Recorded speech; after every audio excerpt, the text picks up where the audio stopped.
Hello fellow collectors and welcome to Long's Toys. Today we are taking a look at Mutagen Man from the second wave of Teenage Mutant Ninja Turtle Ultimates from Super 7. As always, we have the slipcover on the box that has the manhole cover on the front that is specially tailored to the character inside. So you have this fun little crude picture of Mutagen Man here. And then you have the apple core and a bone. Those will become more apparent as we dive into the figure. But taking a look at the back, you have the classic TMNT logo, which looks fantastic. So we'll go ahead and pull the slipcover off. And you can see Mutagen Man underneath in all his glory. I mean, this guy is a beast. This is a massive figure. I'm super excited for this. Now you can see all these little accessories down here. You have a fish, a wrench, a bone. I'm not quite 100% sure what that is. There's a little turtle, an apple core. Basically just a bunch of garbage. And we'll get into why that is a little bit later on once we open him up. But he just fills the entire area in the box. I mean, look at that. He is so massive. I absolutely love it. Packaging has that kind of, brick aesthetic, which I always appreciate. And then you have a little bio for Mutagen Man here on the back. So I will go ahead and bring that up if you want to go ahead and pause and read that. But as always, packaging is absolutely beautiful. Let's get him out of there and let's take a closer look. So here's Mutagen Man out of the packaging. And he looks fantastic. They did such a good job with this guy. It looks exactly like the original figure. Now, I will admit the original figure is not one of the ones I actually had as a kid, which is another reason why I was really excited to pick this up. I mean, the amount of detailing, just you can see inside the container with all of his, weird organs and his eyeballs and his brain. He's such a creepy looking character, and they recreated him flawlessly.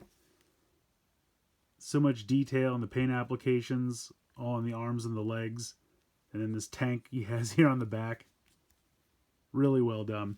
So we'll go through articulation first. Obviously, he doesn't have anything in the body, torso, waist, head. That's all one solid piece. So it's really just the limbs here. But you have nice hinge and swivel here in the arms.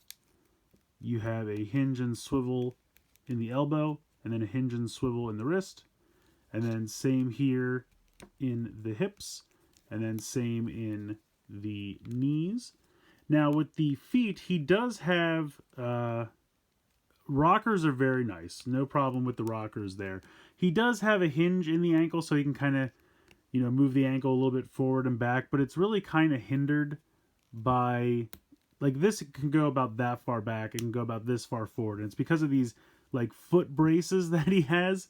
This one especially is hindered because it can really only go about that far back before it just everything hits. But you can come forward a little bit, so you have a little bit of play there. But then again, you have a little bit of play in the rocker as well. I feel like the rockers are more successful with the ankles, and it's just because of his design. I mean, that's just what the character looked like, because back in the day, it was all kind of one solid piece. They didn't really have to worry about that. But they have very faithfully recreated him. Really, really looks good. Now, as far as his accessories go, he does come with an extra set of hands. You have a closed fist set of hands here. And you have the fingernails painted there, so very nicely detailed. And he even has some kind of... I don't know if that's supposed to be like... Let me see if I can actually focus on this. There we go. I guess that's like exposed flesh or something. I mean, he's obviously, comprised of, mutagen or... I don't know. I don't really know what's going on with the character. I guess that's exposed muscle, or it's just, to give him more of a creep factor as a monster. I don't know. But either way, very nicely detailed hands there, so I appreciate that. He comes with this large blaster, which at first glance looks like it's all yellow, but there are some gold accents, as you can see. And that looks really nice. Then he's got all these crazy tiny little accessories. So he's got this little wrench. He's got this apple core. He's got this tiny little turtle. He's got a little piece of pizza. He's got a fish. He's got a tiny little bone. And then he's got this thing, which I assume is supposed to be an eyeball, which is kind of creepy.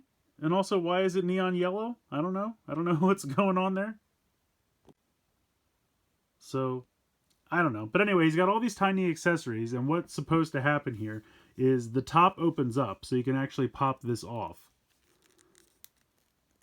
Like so. And you can see it is connected to the hose here.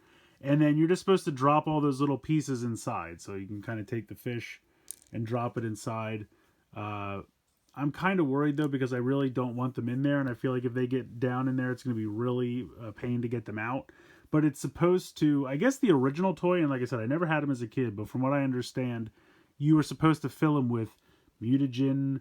Like they sold kind of a ooze, it's been called lots of things, slime, gack, all kinds of stuff like that, a gelatinous substance that you were supposed to pour inside, and then you would put those little things in there, and then they would kind of float suspended in the gel. A lot of people pour water in there, but from what I understand, this is not watertight, and I'm not one to mess up the figure by pouring a bunch of water into it. I don't want, because then to get it to dry, you have to run into mildew and stuff like that. So I don't bother with all that kind of stuff. Also, when I was a kid, I never put the ooze or the slime on any of my toys. I don't know. I was just I guess even at a young age, I was very conscious about trying to keep them nice and making sure that they endure. So I'm not a huge fan of that kind of stuff, but I mean, some people are, and it's a play feature that I'm glad is included, because like I said, if the original toy had it, they went out of their way to replicate that, which I think is pretty cool. And then you can just pop this back inside. But I'm pretty sure I've seen other people actually try to pour water in this, and like I said, I don't think it's watertight, so I think it would kind of seep out around the legs and just generally kind of make a big mess. But I do think it's neat that they included it, and they gave you all those little pieces in there so that you could try to replicate that by dumping them inside. And his tank is just kind of a giant weird amalgamation of different mutated things and garbage for some reason. I'm not really sure about that either, but I think it's neat that they incorporated the play feature. It's just personally not for me. I just really love, and I'll see if I can get close here so you can actually see, I mean, all the detail and the paint, even like there's like a brush effect, almost like a black wash to the organs and things inside there. And it just really brings out all the detailing, and they did such a nice job with that. And you can see the eyes popping out of the tiny skull. It's super creepy, but I mean, that's what we're going for, because he's a big old monster. So really, really cool. Really, really nailed it. I think they did a fantastic job with that. And then just because they've done it with everybody else, they've given us a weapons rack with all of those little pieces there. I don't think the original toy had this. I think they just wanted to recreate this because every figure comes with one. So if you want a weapons rack version of all of those tiny little accessories, it is included. Let's go ahead and try to get him to hold this gun here. So you can see he's got the two open fists. This is how he comes in the box. You can put it in this hand, but it's a little bit loose, which doesn't really work. But then this one's kind of a little too tight.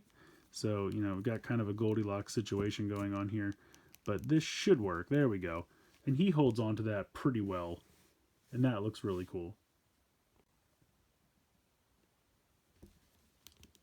So it's a really good looking figure. And like I said, it's definitely massive. Here is Leonardo from the same wave. And you can see just how much of a just sheer bulk discrepancy there is. And that's not to put Leo down at all. Leo's pretty flawless. But he's bigger, he's wider, he's bulkier. He's a huge figure. So I think that's really, really cool. I appreciate that as well. So all in all, I love this guy. I really recommend picking him up. I've been really happy with all of the Super 7 stuff so far. All the Ultimates they've done for TMNT. Just because they took the aesthetic to kind of recreate all the original Playmates action figures. And those are just so nostalgic for me, and I absolutely adore them. So this guy is fantastic. The paint applications, yes, he does lack a little bit as far as articulation, but that's just because of the design of the figure. I mean, you can't have an articulated giant tank with his organs inside. It just doesn't make any sense.